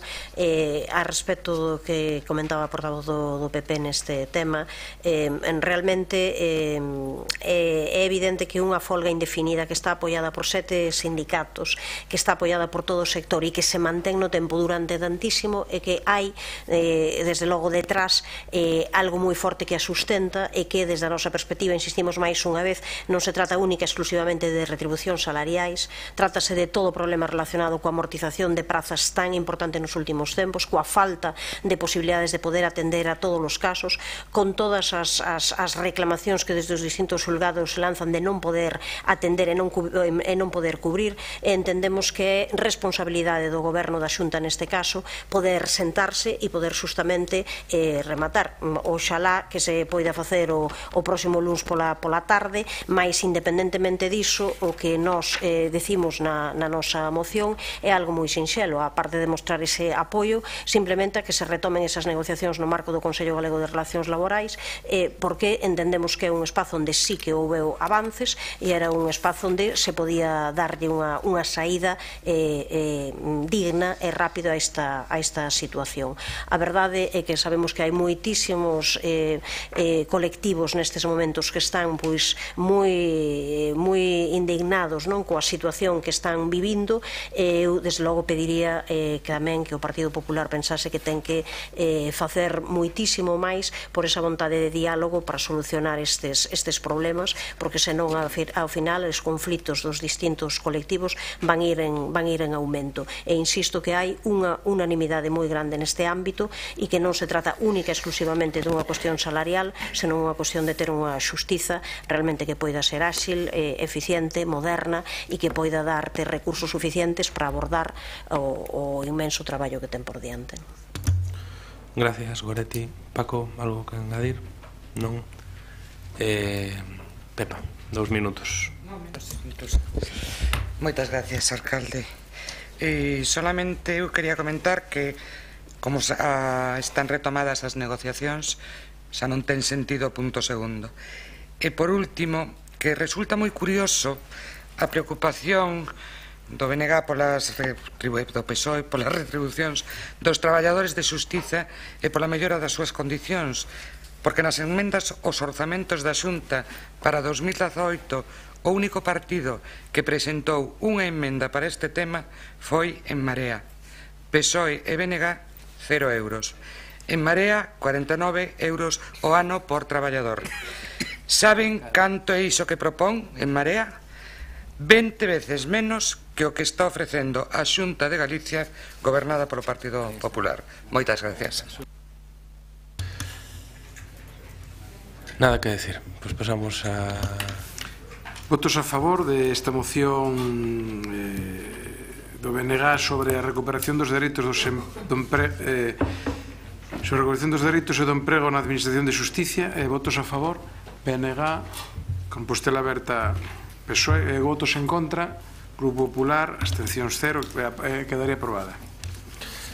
A seguinte moción é unha moción do Partido Popular sobre a mellora de 4 pontes sobre a vía férrea en Marrozos, sobre a reparación de outra en Busto. Señor Agustín. Moitas grazas, boas noites. Vai para 8 meses, concretamente no mes de xullo, que este grupo municipal presentou unha iniciativa para facer con carácter de urxencia daquela unha diagnose e reparación de varias pontes sobre a vía férrea abandonada entre Santiago e Oroso, na que se proxecta a construción dunha vía verde. Chamábamos daquela a atención de forma moi especial a ponte situada no acceso ao lugar do Castro, na parroquia de Busto, que presentaba e presenta hoxe serios problemas de seguridade, postos de manifesto co derrube dun tramo de algo máis dun metro dun dos seus peitorís. Ao longo deste período de tempo nada ten trascendido sobre este acordo, a pesar da súa urxencia e tamén da unanimidade da súa procedencia, mentres continúa e mesmo se acentúa coa ampliación da zona derrubada o perigo latente para peóns e vehículos nesa ponte. A demora na asunción dos problemas existentes e a tardanza na adopción de medidas fai que o noso grupo lembre novamente a ausencia da ponte de Busto, que non pode nin debe esperar pola posible mellora da vía verde, e advertir tamén da situación que presentan outras pontes existentes na parroquia de Marrozos, esta situada sobre a antiga liña férrea entre a Susana e Santiago, utilizada hoxe en menor medida con motivo da entrada en servizo de alta velocidade. A situación destas infraestructuras de Marrozos comporta tamén evidentes riscos para a seguridade viaria porque afectan a vías municipais con maior ou menor tránsito de persoas e vehículos. Trátase de 4 pontes nun tramo de pouco máis de 1 kilómetro que presentan distintas problemáticas, aínda que entendemos que todas elas de doada solución, tanto dende o punto de vista técnico como tamén económico. Mesmo unha delas, coidamos que ten contemplada a súa ampliación un proxecto previsto para darlle continuidade á mellora realizada recentemente no vial da Cañoteira. Non me vou deter no detalle das deficiencias de cada unha destas pontes que aparecen reflectidas de forma resumida e con varias imaxes na iniciativa presentada polo noso grupo, pero na maior parte se poderían solucionar con simples traballos de mantemento, recuperando elementos de protección que pola altura que separa o paso da vía férrea son moi necesarios, tendo en conta o perigo que ofrecen a ausencia ou deterioro dos elementos de protección, en algúns casos a necesidade de mellorar o firme do propio vial. Presentamos a proposta que non vou ler por unha cuestión da hora que. Moitas grazas e máis nada. Moitas gracias, Agustín. Goretti. Si, ben, eu tamén comentar brevemente que o grupo do BNG vai apoiar esta moción. Entendemos que é absolutamente necesario e urxente facer esta reparación destas pontes. Lembramos que xa nos orzamentos de 2016 ia, entre outros investimentos no rural, a ampliación da ponte na Cañoteira e no Outeiro de Marrozos, a obra de mellora de firme no cruce Chorente de Nemenzo a Busto. Entendemos que son lugares onde pode haber perigo realmente, que hai que mantelos e que isto, a verdade, que se pode acometer de maneira rápida e urxente, así que imos votar a favor desta proposta. Moitas gracias, Goretti. Gonzalo. Sí, boa noite a todos. Para non ir a rebufo, moi brevemente, supoño que na vindeira intervención de Compostela Aberta nos van a dicir realmente cando van a comezar as obras destas 4 pontes. O noso voto obviamente é favorable. Agradecemos o teu optimismo, Gonzalo, Rafa. Efectivamente, trouxose aquí hai uns meses, apareceu a problemática das pontes nestes últimos 2 anos e medio. Vais a invertir perto de 900.000 euros na ampliación da Cañoteira Outeiro de Marrozos, unha obra que realmente sí que era necesaria e imprescindible, que se impulsa dende este goberno. Hai a sensación de que senón non se faría nunca, porque por eso non houberase feito 30 anos antes. E con respecto ás outras 3 pontes, pois máis alá de medidas concretas que se poidan facer, os informes técnicos do propio Concello, que xa me encargarei de pasarllos a Gonzalo, remiten que son inviables técnica económicamente, salvo cuestións de pequena magnitude. De aí que se decidira facer o da Cañoteira Outeiro de Marrozos, que sendo máis viable económica e técnicamente vais a 900.000 euros, para que vos fagades unha idea do que costaría facer o resto, non? Con respecto á Ponte de Busto, porque esta sí que me preocupaba, vou ter que pasarlle ao compañeiro Agustín a proposta e a solicitude que lles pedimos á DIF para poder actuar nesa ponte, a ver se non la move con máis axilidade para poder desbloqueala, non? Porque evidentemente sabe que para actuar en calquera desas pontes pois é preciso a súa autorización, e remitireille, pois eu creo que debe ter 5 meses que ya mandamos, temos pois a calada por resposta, como por outra parte estamos na mesma situación coa segunda parte da ampliación da Cañoteira Outeiro de Marrozos, pero parece ser que tamén iso é culpa deste goberno.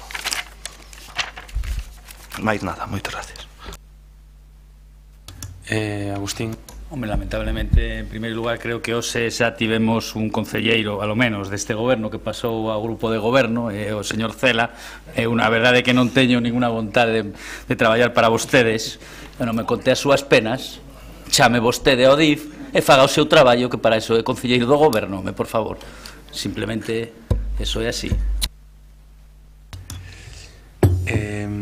Algo que decir, Goretti, algo que decir, Gonzalo. Tens que fixar o sentido do voto, Rafael. A ver, está xa preparado, xa se trouxo hai meses, votaremos, eu que son partidario de votar a favor a de Busto, e a de Marrozos acabo de comentar agora o problema que hai, votaremos a favor. Nos abstemos, non? No, votamos a favor. Moi ben. Pois por unanimidade, señor secretario. Pasamos á terceira moción, que do PSOE para a instalación dun ascensor no IE Rosalía de Castro. Señor Reyes. Señor alcalde, pois a verdade é que a estas horas, para non dedicar moito tempo e facer o recoñecemento xa o que dixo en representación da Asociación de Nais e de Pais do IE Rosalía de Castro, María del Pilar Fernández, pois simplemente, efectivamente, é unha reivindicación que a Asociación de Nais e de Pais levan tempo precisamente para a eliminación de barreiras no edificio do Rosalía de Castro, do IES, favorecer a accesibilidade de persoas con problemas de mobilidade. É certo, como ela mesmo expresou, que houbo casos de rapaces e de rapaces con mobilidade reducida que non puderon matricularse no centro, a pesares de vivir na súa proximidade. Estas dificultades de acceso non solamente teñen que ver con determinadas clases ubicadas nos pisos de arriba, sino tamén acceso ao polideportivo, acceso mesmo ao salón de actos, que afecta tanto a asistencia de familiares como outras persoas que podan ter dificultade de mobilidade, e por iso polo que nos solicitamos que o Pleno da Corporación inste a Consellería de Educación a iniciar a maior brevidade posible o procedimento de instalación dun ascensor no IE Rosalía de Castro. Moitas gracias. Gracias, Paco. Goretti. Sí, pois o Bloque Nacionalista Galego vai votar a favor desta moción. Entendemos que, tal e como comentou a representante da AMPA, hai legislación que ampara e imos sempre detrás desa legislación. Falamos moito de igualdade de condicións, de accesibilidade, e hai cuestións básicas que non están resoltas a estas alturas. É certo que é un edificio histórico con todos os problemas que ten iso, mas nestas alturas de século XXI este tema debería estar máis que solucionado, así que entendo que deberíamos de conseguir entre todo o mundo que se proceda a esa instalación do ascensor o máis rápido posible, e que non fique ningún neno, ninguna nena que querendo estudar no Rosalía de Castro non o poida facer por esta cuestión. Gracias. Teresa. Bueno, nosotros concordamos en que evidentemente hace falta un ascensor, también concordamos en la dificultad o en la complejidad del tema del edificio histórico, y entendemos que esto se debía haber iniciado hace tiempo atrás. En cualquier caso, hay cosas que nos sorprenden. Quien debe manifestar la necesidad es el propio centro, que a través de la inspección tiene la responsabilidad de poner en conocimiento de la jefatura territorial pues la necesidad. hacer el estudio de viabilidad, el encaje presupuestario, el proyecto, la tramitación, los permisos, que en este caso tendrá que pasar por comisión de casco histórico, y finalmente la obra. Igual que pasa con las obras de los colegios cada año solicitan, hacen una historia de necesidades, luego como los orzamentos son limitados, pues se priorizan y el Concello pues contrasta la necesidad, redacta los proyectos y ejecuta las obras. Pues lo mismo pasa con la Consellería y los centros que gestiona. Desconocemos las acciones realizadas hasta ahora por el Instituto y si es que hizo una gestión para conseguir este ascensor. No sabemos si la comunidad educativa priorizó esto. Lo que sí sabemos es que desde el año 2009 se han realizado reparaciones de desperfectos, renovaciones todos los años y de manera singular se ha rehabilitado el pasillo del claustro, se ha reparado un artesonado, se han reformado las instalaciones de iluminación, agua caliente sanitaria y datos, se ha reparado la tarima del polideportivo, se ha remodelado el ala sur y el ala norte, se han reparado las cubiertas, se han cambiado carpinterías del polideportivo y todas estas actuaciones son un importe cercano a 1.400.000. No entendemos por qué no se ha priorizado el ascensor, no lo entendemos. Está claro que la Xunta tiene una implicación con el IES Rosalía de Castro y debe mantenerla, como con cualquier centro educativo. De modo especial con este porque tiene una relevancia patrimonial. La instalación de un ascensor debe priorizarse por el centro, por la comunidad educativa y por la Consellería. Entendemos que no será fácil, no solo por el carácter histórico, sino por la conjugación entre el edificio viejo y nuevo, que por cierto tampoco entiendo cómo cuando se hizo ese edificio nuevo, con los gobiernos de progreso, como le gusta decir al señor, pues no se colocó un ascensor porque a que bajar ahí abajo es bajar al culo del mundo. Bueno, dicho todo esto, como la situación es esta, pues nosotros vamos a apoyar esto. De todas formas, hay una cosa más que no entendemos. ¿Por qué esto viene a este pleno si no ha ido a las instancias a las que tiene que ir? En cualquier caso, lo vamos a apoyar. Manolo. Grazas, señor alcalde. Boa tarde a todas e todos. Bueno, o meu agradecemento antes que nada a Pilar Fernández Pérez pola súa solicitude como integrante da Asociación de Nais e Pais do IES Rosalía de Castro, así como pola súa intervención hoxe neste pleno, e entendo que non este aquí a estas horas, non? Adianto que o noso voto vai a ser favorable á moción presentada polo Partido Socialista porque coincidimos no seu contido e no seu obxectivo. En calquera caso, sí que quero tamén facer algunha aclaración respecto deste punto. Eu formo parte do Consello Escolar do Instituto Rosalía de Castro.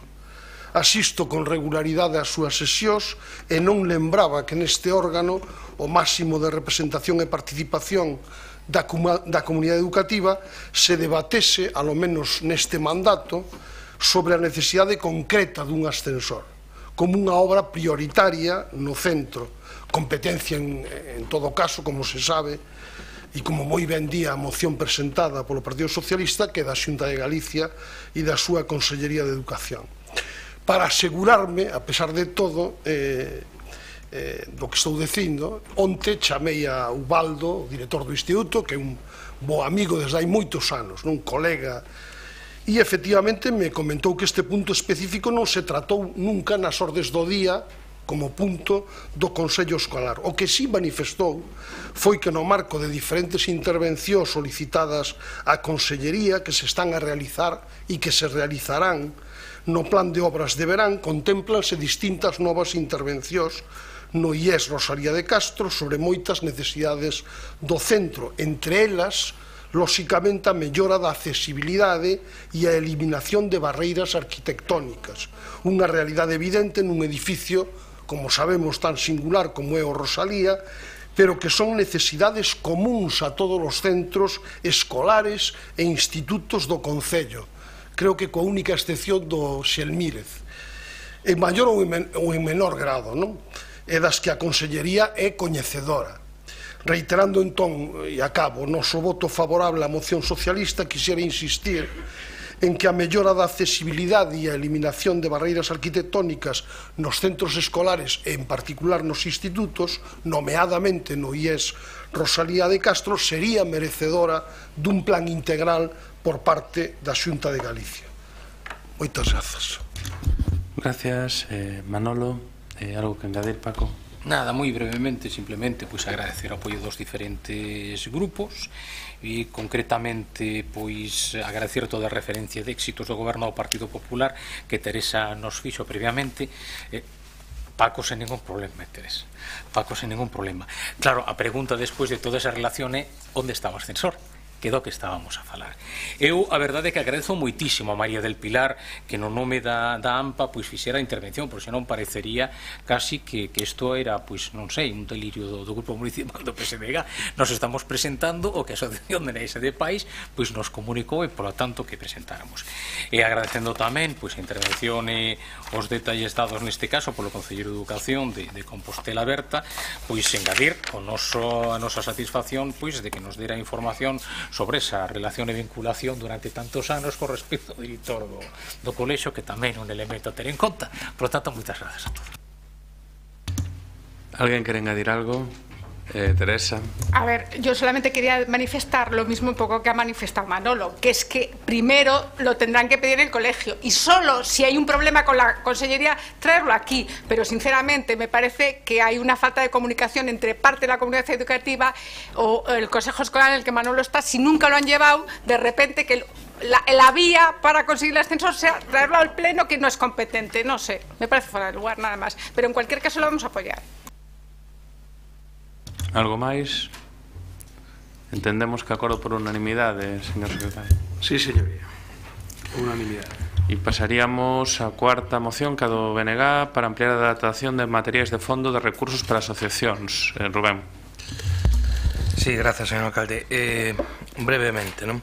No ano 2006, desde o ámbito da Consellería de Relacións Veciñais, naquela altura xestionada polo Bloque Nacionalista Galego, a través do concelleiro Manuel Portas, conseguiuse dar un salto en termos cualitativos a respecto das relacións que o Concello viña mantendo coas entidades asociativas en xeral e coas entidades veciñais en particular.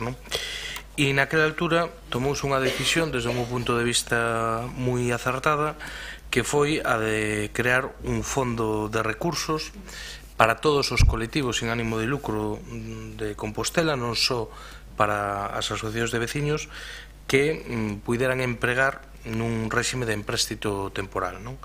Para iso, o que se fixo basicamente foron dúas cousas: crear un regulamento onde se fixaban un pouco as normas de funcionamento, os prazos de solicitude, os prazos de entrega, o sitio de devolución e demais, e despois dotar inicialmente ese fondo. Inicialmente dotouse con grellas, con palcos de actuacións, con cadeiras, con bancos, con carpas, con xogos tradicionais, con proxectores, con videocámaras, con diferentes cousas, e había daquela un formulario para suxerir o Concello a adquisición de novo material. Na actualidade, a maior parte dese material xa non está a disposición do asociacionismo da cidade, un por deterioro normal do uso, outro porque quedou obsoleto, sobre todo que ten que ver con material tecnolóxico. Daquela hoxe é evidente que unha cámara de fotos ou do vídeo de 2006 hoxe na práctica está obsoleta, outra porque se perde ou porque o Concello adicou a outros fins. Nos o que pedimos basicamente con esta moción son tres cousas. A primeira delas, ampliar e mellorar a xestión deste fondo de recursos. Nese sentido, moitas veces se pon aquí o exemplo da cidade de Zaragoza para outras cuestións. Nesto sí que ten un fondo potente, e eu creo que evidentemente a escala de Zaragoza non é Santiago, pero eu creo que esta cidade co tecido asociativo que ten vencería a ter un nivel de recursos a disposición das entidades moito máis amplio e potente. En segundo lugar, a corrección do funcionamento da Casa de Asociacións de Cornes. Eu xa sei que está incluído no prego, pero claro, está incluído no prego desde desde hai moito tempo, non? Vamos deixalo aí agora. Da rede de centros socioculturais e que vai estar incorporada no tema da rede, non?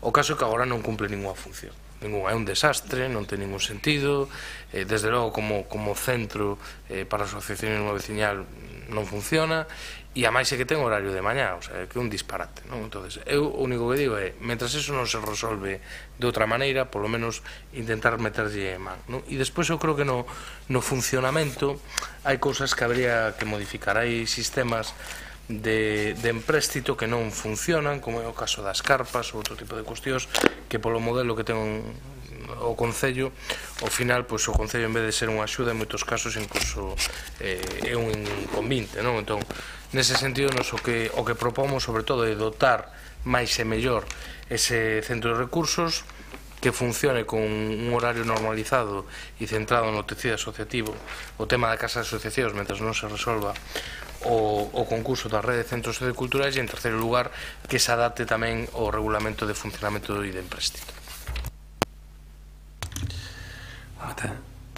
Unha cuestión, isto ten unha emenda do grupo do Partido Popular que pola nosa parte non hai ningún problema en aceptar. Vale. Paco. Señor alcalde, a nos parecenos a caída a moción, neste caso, do Bloque Nacionalista de Galego, tanto na súa exposición de motivos como na proposta de acordo, o noso voto vai ser favorable. Gracias, Paco. Sí. Sí, grazas, alcalde. Pois nós tamén concordamos con a necesidade de reorganizar o Fondo de Recursos para Asociacións, e por iso fixemos esa pequena emenda que comentaba Rubén, porque entendemos que debería de retrotraerse pois un estado anterior á propia moción do BNG, e consideramos que a realización dun inventario é un paso previo necesario. Consideramos tamén que contar con un inventario é imprescindible para as propias asociacións, que deste xeito poden coñecer que forma parte dese fondo de recursos ou que poderían ter acceso. E ademais consideramos que publicitar o inventario na página web do Concello pois nun acto de transparencia tamén sería desexable. E tamén estamos de acordo co punto 2 da moción, que pide a apertura da Casa das Asociacións en horario de tarde para facilitar o seu uso. Pero, neste caso, creo que deberíamos de facer unha pequena reflexión sobre o papel da Casa das Asociacións Veciñais. Esta iniciativa do bipartito tardío foi alentada desde a Concellería que dirixía o Partido Socialista, cunha concelleira que hoxe está no Departamento de Centros Socioculturais e que ten unha longa trayectoria na participación e de dinamización veciñal, con permiso del señor Portas, polo que a Casa nace cun impulso que temos que recoñecer foi importante. A rehabilitación da propia Casa de Cornes xa foi en sí un éxito, porque permitiu recuperar un edificio histórico da nosa cidade que funcionaba, como todos sabemos, como estación de ferrocarril entre 1873 e 1873 e 1943, dándolle así un cometido socialmente relevante como é o fortalecemento do tecido asociativo da cidade. O papel da Casa das Asociacións de Cornes está moi definido na normativa municipal, pois conta cun regulamento de funcionamento e xestión aprobado por esta corporación no ano 2007. O artigo 3 deste regulamento define, entre outros, os seguintes obxectivos: ofrecer cobertura ás estrategias de apoio e protección do movimento asociativo como elemento canalizador da participación cidadá, fomentar o asociacionismo veciñal e a participación da cidadanía na vida social a través de oportunidades de encontro e relación, pondo a súa disposición estas infraestructuras e recursos, obxectivo desenvolvido no artigo 14, que precisamente fai referencia ao Fondo de Recursos que estábamos comentando. E outro obxectivo é servir de complemento ás prestacións técnicas e económicas do Concello o movimento asociativo, desenvolver no seu uso programas e actividades e servicios que promovan o benestar social, animación sociocomunitaria, cultura, etc. Porén, nada diso sucede hoxe en día na Casa das Asociacións de Cornes. O desleixo de Compostela Aberta neste sentido é evidente. A participación cidadá desta cidade desde xuño de 2015 canalízase vía contratos menores a empresas amigas. Esa é a realidade. O Departamento de Relacións Veciñais está morto. Basta mirar a página web do Concello para corroborar esta afirmación. 3 entradas. Unha nota de prensa da xuntanza do Consello de Relacións Veciñais de 23 de marzo de 2017, unha sobre a nota de prensa da convocatoria de subvencións ás asociacións veciñais para actividades de interese xeral do ano 2016, e a terceira, unha nota de prensa da apertura do prazo para a solicitude de axudas en especie para carpas e actividades de apoio ás festas patronais e a súa convocatoria tamén do ano 16. Fin. pero que vostedes definitivamente non creen na Casa das Asociacións como centro da vida asociativa veciñal, queda subliñado con un tema que acaba de decir agora mesmo tamén o señor Cela, que é a inclusión da Casa das Asociacións no prego de centros socioculturais. O noso grupo xa fixo unha denuncia neste pleno neste sentido, porque vostedes están desvirtuando tanto os centros socioculturais como a Casa das Asociacións vía prego de licitación da xestión do servizo, en vez de facer a modificación da normativa municipal precisa. Non alarde máis da súa prepotencia, do seu desprezo á legalidade e aos procedementos. Parecen vostedes un anuncio de L'Oreal, porque yo lo valgo. É inaudito que teñamos que escoitar nun discurso tan buenista, día sí e día tamén neste pleno, o tempo que vemos como xestionan. Ose mesmo, este pleno foi surrealista. Porque está claro que a vostedes ollos importa os seus. Está moi ben, hai que ser agradecido, pero non intente vender outra cousa. Resulta paradóxico que empreguen máis orzamento na organización dos encontros ao vivo que o destinado ás asociacións de veciños. Preto de 30.000 euros gastáronse do peto dos composteláns nos encontros ao vivo de este ano. De verdade necesario, porque é a metade do importe que adican as asociacións de veciños. En fin, que volvendo á moción do Bloque Nacionalista Galego, gostaríame que na resposta do Goberno Municipal dixeran algo concreto sobre o futuro da Casa das Asociacións de Corlas. Jorge, a túa quenda. Bueno, pois vamos a aclarar algunhas cousas porque creo que é importante. Estamos de acordo en que había un fondo de recursos importante, parte dese fondo de recursos quedou obsoleto, pero dimos resposta ao que consideramos que era o máis importante e, de feito, desde o ano pasado hai tres carpas novas para cederlle ás asociacións que o pidan. Na actualidade non constan queixas por falta de recursos, hai ese listado, pero si estamos de acordo en volver a publicitalo, ordenalo mellor e publicitalo. Hai cámara, hai proxector, hai bancos, hai mesas, hai grellas e hai carpas que son as cousas máis demandadas e que, por lo tanto, siguen sendo utilizadas. Con respecto ao tema da apertura pola tarde, na actualidade está en contratación un prego para poder facer esa apertura e poder poñer a disposición de toda a ciudadanía pois ese espazo para cumplir con ese fin para o que se creou. Por lo tanto, nós imos votar a favor e non temos maior problema con esta xestión, porque a min sí me gustaría decir algo. Creemos nas asociacións veciñais e, de feito, aumentamos ata 100.000 euros esas axudas destinadas ás asociacións veciñais, un importe que nunca, con ningún goberno anterior, chegaran a ese importe. Gracias, Jorge. Rubén. Sí, moitas gracias. A ver, eu creo que hai algunhas confusións, non? Primeira cuestión, o fondo non debería estar pensado exclusivamente para asociacións veciñais. Ese xa é un problema conceptual de partida, non? Segundo, non hai máis queixas porque é a pescada que se morde a cola, que se tes un centro de recursos que non funciona e non hai, é que xa non te queixas, sabes que tens que buscarte a vida e punto, non? As asociacións máis potentes pois teñen moitas cousas en propiedade e en titularidade para non depender precisamente do Concello, e todos sabemos que cando vamos aos magostos, as sardiñadas e demais, pois unha parte importante do asociacionismo desta cidade ten moitas cousas xa en propiedade. Do que se trata é precisamente, pois, para a parte dese tecido, pois posiblemente que ten menos recursos, menos posibilidades, facilitar as cousas. Despois, hai cousas que non están adaptadas á realidade.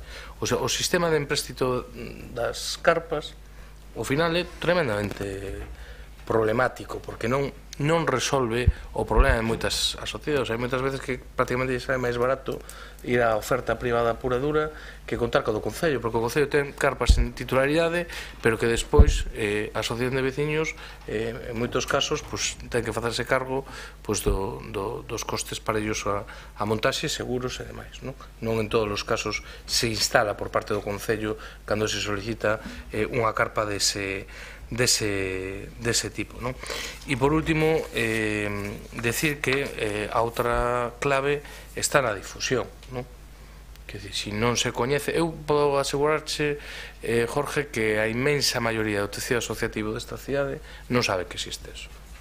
e non sabe que pode pedir un cañón de vídeo e que non sabe que pode pedir un xogo da RA e que non sabe que existe nada desto. Entón, o primeiro é publicitar e non publicitar só entre o tecido do asociacionismo veciñal, que probablemente é o que menos o precisa neste momento, e despois dotalo ben, publicitalo e polo a disposición, simplemente eso. Gracias, Rubén. Nada que decir. Paco, algo que decir, María Antón? Sí, só unha pregunta que non me quedou clara. Comentaba o concelleiro que estaba en proceso unha licitación dun prego para a apertura da Casa de Cornes, exclusivamente. Esta licitación, o prego para a cobertura do horario de tarde da Casa das Asociacións de Cornes. Decía Rubén, matizaba, non está destinado exclusivamente para asociacións veciñais. De feito, que máis uso a diario fai son outro tipo de asociacións e non as asociacións veciñais. E si concordo que é necesario actualizar a información e darlle maior difusión, porque se hai algo que realmente fará que eso se utilice máis, sesan a visibilizar cales son os recursos a disposición. Con respecto ás carpas, o que se fixo foi actualizar, comprar 3 carpas novas que non teñen custe para armalas, e de feito se están cedendo con gran frecuencia. O Antroido, por exemplo, acabáronse as carpas durante os tempos necesarios e puxéronse as que fixeron necesaria para outras institucións. O noso voto será favorable porque si entendemos que é necesario protocolizar, darlle maior difusión aos recursos existentes. Entendo que por unanimidade, señor. Unanimidade con esa enmenda do Grupo Popular. Pasaríamos a última das mocións do día, que é do BNG para a modificación da Lei de Arrendamentos Urbanos para favorecer o acceso ao lugueiro. Disculpen, de Compostela Aberta. Discúlpeme. Disculpa, Jorge, a túa quenda. Bueno, o dereito recollido na Constitución a disfrutar dunha vivenda digna segue a estar tan lonxe como nos piores anos da crise, cando miles de persoas eran expulsadas das súas casas por execucións hipotecarias. Baixan os lanzamentos por execucións hipotecarias, pero suben na actualidade os derivados dos impagos de alugueres. A falta de criterios e de política por parte dos gobernos de PP, con recortes continuos, por exemplo, como vimos de ver no Plan Estatal de Vivenda, e a falta dunha política de vivenda en aluguer, neste país estamos por debaixo dun 1%, cando en outros países como Viena, como en Austria ou Holanda están por riba do 20%, pois fai que realmente sexa necesario regular e proteger o mercado de aluguer. Santiago é unha das cidades con maior número de vivenda en aluguer, e o impacto da subida dos prezos é onde máis se pode notar, xa que aquí o porcentaxe de aluguer é dun 17%. O problema do alugueiro é especialmente significativo entre a xente con rendas máis baixas e entre a xente nova. Entre a xente nova, no 2008, un 41% dos mozos disfrutaban dunha vivenda en aluguer, no 2016 son un 71%. E isto non teria que ser ningún problema. O problema é que non hai un mercado público, ningún privado, que dote de estabilidade e seguridade a estes mozos.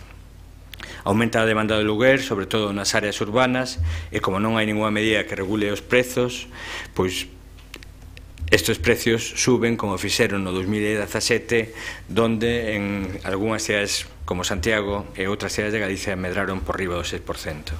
O dereito a unha vivenda digna non está garantido neste país e por iso cumpre mudar as políticas que nos trouxeron hasta aquí. E máis, as políticas do PP son precisamente todo o contrario a fomentar o aluguer. Rebaixouse a Lei de Arrendamentos Urbanos, rebaixouse a través da modificación da Lei de Arrendamentos Urbanos de 5 a 3 anos o período de aluguer, restando estabilidade, e ademais tamén o Partido Popular négase incluso a cumplir cun mandato legislativo para desenvolver regulamentariamente o concepto de vivenda baleira, que sería o paso indispensable para que os concellos que así o desesen poidan aplicar recargos a esas vivendas que non se poñen a disposición da xente en cumprimento do aprobado na Lei 2/2004 reguladora das facendas locais.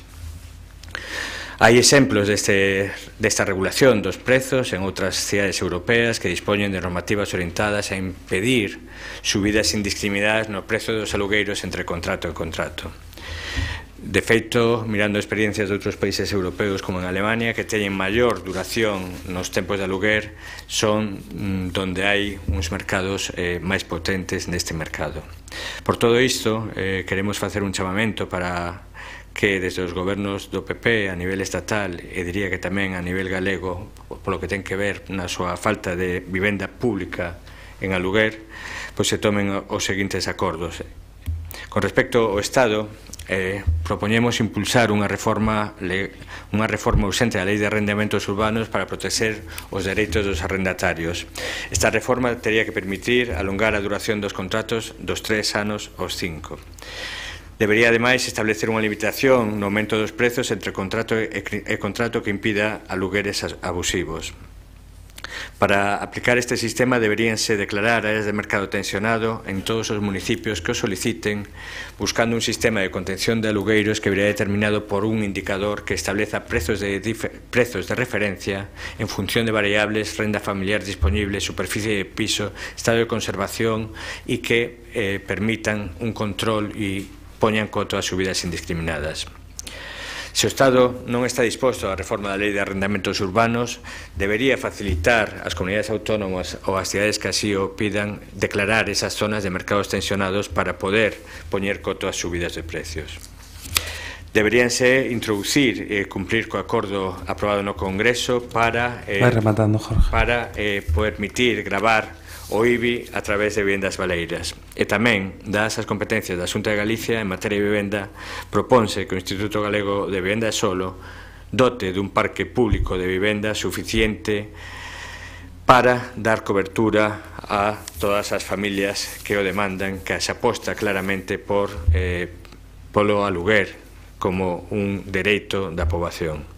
E, ademais, que se dote tamén o IGUS dun equipo técnico-social para intervención e seguimento coordinado cos servicios sociais comunitarios para os programas de incorporación, aloxamento e inclusión en vivendas públicas. Rubén Oborete. Grazas, señor alcalde. Ben, como comentaba o concelleiro, certamente que a reforma da Lei de Arrendamentos Urbanos do ano 2013 flexibilizaba o mercado de alugueiro, de tal xeito que se reforzou a liberdade para a realización de pactos, dando prioridade á vontade das partes, tamén en arrendamentos de vivenda. Ademais, reduciuse a duración das prórrogas, tanto das de carácter obrigatorio como das tácitas, e tamén se deron facilidades para a recuperación do inmoble para destinalo a vivenda permanente, para o desestimento do contrato por parte da persoa arrendataria. Con respecto a esta moción que trae hoxe para debate con Compostela Aberta, hai certas cuestións que nos plantexan dúbidas ao Grupo Municipal do BNG. En primeiro lugar, unha que facía referencia ahora ao concelleiro. Nós non cremos que haxa que solicitar a transferencia das competencias se o Estado non está disposto a. Nos creemos que as competencias plenas en toda a materia que teña que ver coa vivenda deberían estar xa no caso galego no ámbito do goberno galego con independencia da vontade do Estado. Tamén nos plantexa dúbidas o tema relativo a prolongación da duración dos contratos dos 3 anos actuais o mínimo de 5. Desde a perspectiva de Santiago, tendo en conta que tamén unha das demandas importantes tamén é a estudantil, demandas de mobilidade tanto vinculadas á administración pública como hospital, como a outro tipo de cuestións. De feito, se non me equivoco, somos a terceira cidade galega con maior porcentaxe de vivenda alugada, en torno ao 17%, segundo o Instituto Galego de Estadística, de datos de aí un par de anos. Si que estamos totalmente de acordo con outro tipo de demandas, como a que comentaba o concelleiro, a respecto de gravar o imposto de bens inmobles. Esta é unha batalla que nos trouxemos a este pleno moitas veces co Partido Popular no anterior mandato e unha vez con Compostela Aberta, porque nunca máis volveron a traer a modificación das ordenanzas fiscais, pero cada vez que se modificaban as ordenanzas fiscais este era un debate recurrente do BNG, porque en outras partes do Estado, como era o caso de Euskadi, con unha lei propia, pois hai moitos concellos vascos que gravan a vivenda baleira no imposto de bens inmobles e o que permite un incentivo negativo para a desocupación desas vivendas. Nese sentido, é unha cousa que creemos que sería positiva, sobre todo aplicada con carácter progresivo. Non é o mesmo que alguén que ten dúas vivendas porque acaba de herdar unha, a quen é propietario de 4, 5, 6, 7, 8 vivendas, como hai bastantes casos en Santiago e con moitas delas desocupadas. E por último, a respecto da dotación de vivenda pública, decir que sigue existindo unha débeda moi importante da Xunta de Galiza respecto de Santiago de Compostela. As últimas vivendas de protección pública que se fixeron en Santiago de Compostela por parte da Xunta de Galiza son da época do goberno bipartito, en concreto dunha conselleira do BNG Teresa Taguas, que son as vivendas de Belvís. Desde aquela nunca máis se volveu a construir unha vivenda de protección pública por parte da Xunta de Galiza. Hai unha débeda pendente a respecto desa parcela de Xoán 23 que nin a reninxou, nin se fixeron as vivendas comprometidas para xente nova en réxime de alugueiro, nin se fixeron nin permutando nin sin permutar no Castiñeiriño nin en outro sitio. Por lo tanto, eu creo que esa é outra das grandes débedas pendentes da Xunta de Galiza con Santiago. Gracias. Paco. Gracias, señor alcalde. Pois, efectivamente, entre 2013 e 2017 o incremento no prezo acumulado do aluguer a nivel do Estado, son os datos que eu teño, é do 18%. Claro, cando un fai a comparativa con que o salario medio dunha persoa ocupada que mantivo o traballo durante ese mesmo período pois medrou a un ritmo do 0,4% anual, pois a verdade é que é francamente difícil poder acceder en moitos casos a estes alugueres privados. Os salarios máis reducidos, pois que son bastante frecuentes, son os empregos. A dificultade, obviamente, de acceso é aínda máis grande. Hai que dicir que, por exemplo, para os asalariados do decil 3, os que ganan entre o 20 e o 30% do salario medio, aproximadamente 1.118 euros ao mes, o esforzo de acceso medrou dende o 56,3% dos ingresos no 2013 ata o 65,6% no 2017. É dicir, un 40% se calcula dos asalariados que non teñen capacidade para acceder a unha vivenda en propiedade, tampouco poden acceder a unha vivenda en alquiler alugado. As dificultades de acceso pois o confirman, efectivamente, facía unha referencia ao Concello de Compostela Aberta. Os lanzamentos judiciais derivados de impagos de alquileres representaron no 2017 o 58% do total de lanzamentos. Por tanto, claramente temos un problema. Con respecto ás propostas que fai Compostela Aberta, nos imos votar o conxunto todos os puntos.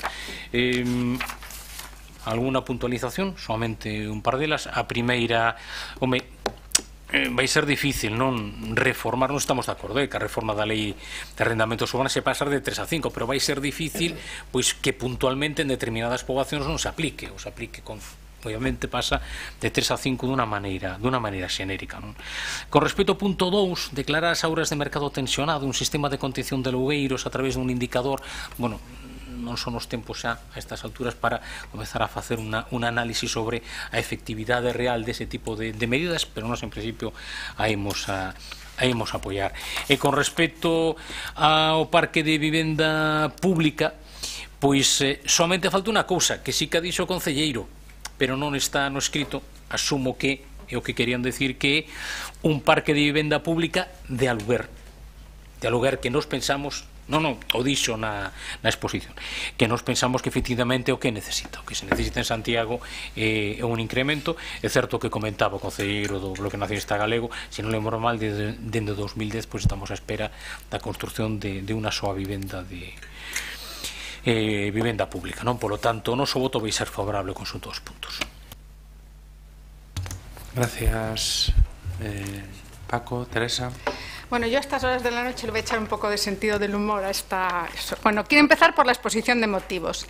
El incremento interanual del precio de la vivienda en Galicia en 2017 respecto al año anterior es del 0,6%. no el 6, según INSA, una de las sociedades de tasación más acreditadas del sector. El informe del INE, correspondiente a la vivienda de alquiler de todo el ámbito estatal, sitúa el crecimiento en un 0,9%. Idealista lleva publicitando subidas de alquiler desde 2007 porque viven de esto, es un portal inmobiliario y tienen la misma credibilidad que un informe de Meneame o de Forocoches. No nos sorprende que este argumentario en ustedes, porque después de que ustedes o sus confluencias, que yo aquí me pierdo un poco, tildaran a los propietarios de viviendas de acaparadores de pisos, que además explotan a sus inquilinos. La mayoría de los dueños de segundas viviendas en los entornos urbanos que se dedican al alquiler son pequeños propietarios que gracias al ahorro y a la austeridad de toda una vida han adquirido alguna propiedad que ahora supone para ellos un complemento a su jubilación.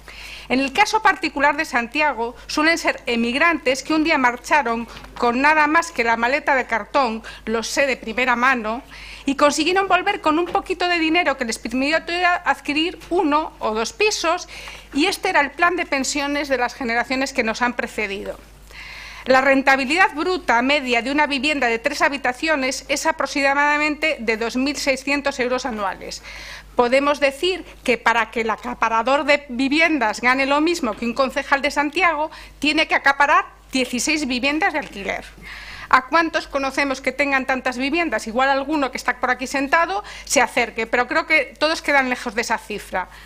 Dicen ustedes, y es evidente, que el esfuerzo económico para pagar los gastos de la vivienda es especialmente grave para las familias arrendatarias con rentas más bajas, igual que la luz, los alimentos, la ropa.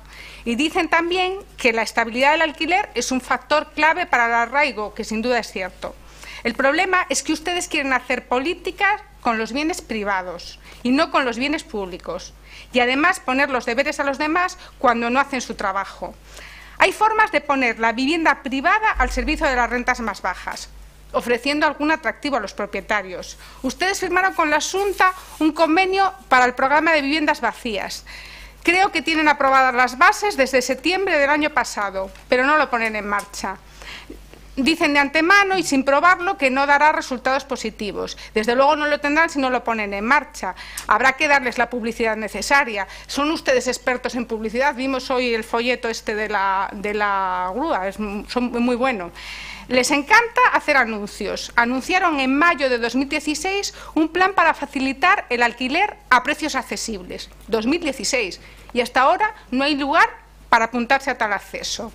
Y ahora la solución es intervenir aún más el mercado libre de viviendas. Pretenden ustedes que el pequeño ahorrador resuelva las ineficacias de la administración pública y del Concello en particular. Bueno, me voy a saltar un poco. Me voy al IGUS. El IGUS tiene un parque de alquiler bastante proporcional a su demanda. Cierto es que sería ideal que se incrementara y en su día el Concello tuvo alguna propuesta que no aceptó. Afortunadamente, el IGUS levanta cabeza después de la ruina en que le dejaron los gobiernos de progreso, tras adquisiciones de suelo inútiles y millonarias y viviendas donde no había demanda. A la hora de realizar nuevas infraestructuras, está claro que la prioridad la tiene que marcar la demanda.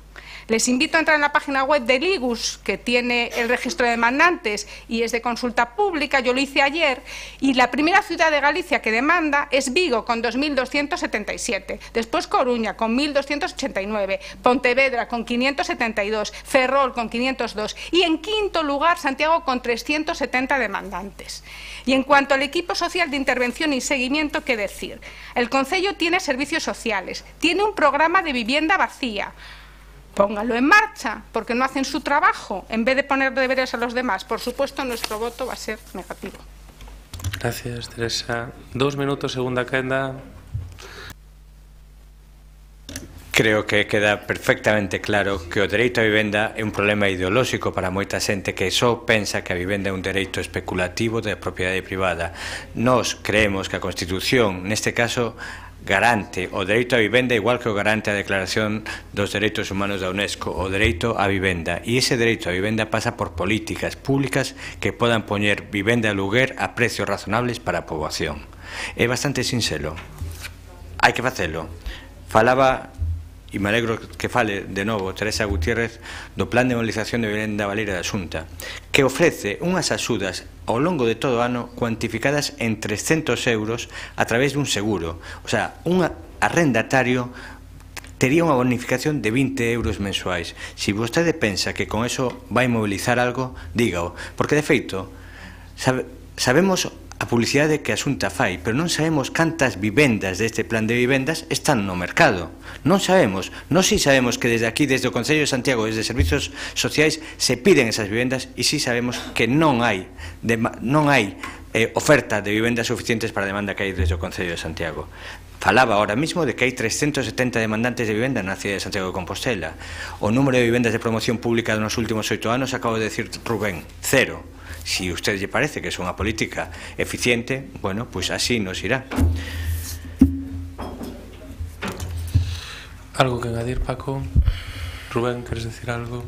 Teresa, supoño que sí. 2 minutos, sí. Teresa. Varias cosas.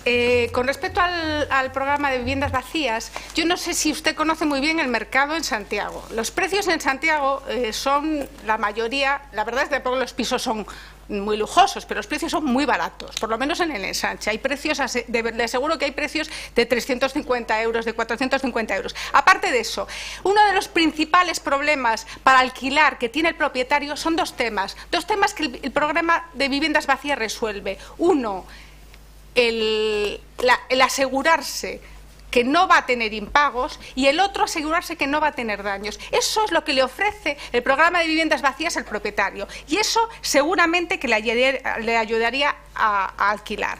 Yo les pido que no penalicen más a las personas que tienen, por ejemplo, a los pensionistas que complementan su vivienda con un pequeño alquiler. Y les digo que ustedes hasta ahora, quitando el primer año gracias a la oposición, el IBI ha ido subiendo y va a seguir subiendo mientras no traigan ordenanzas fiscales y compensen de algún modo el crecimiento del catastro con la ordenanza.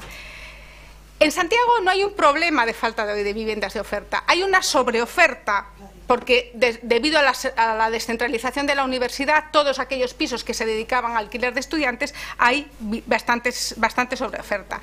Lo único que tienen que hacer es hacer un programa, que lo tienen a mano, para que al arrendador le interese alquilar, nada más.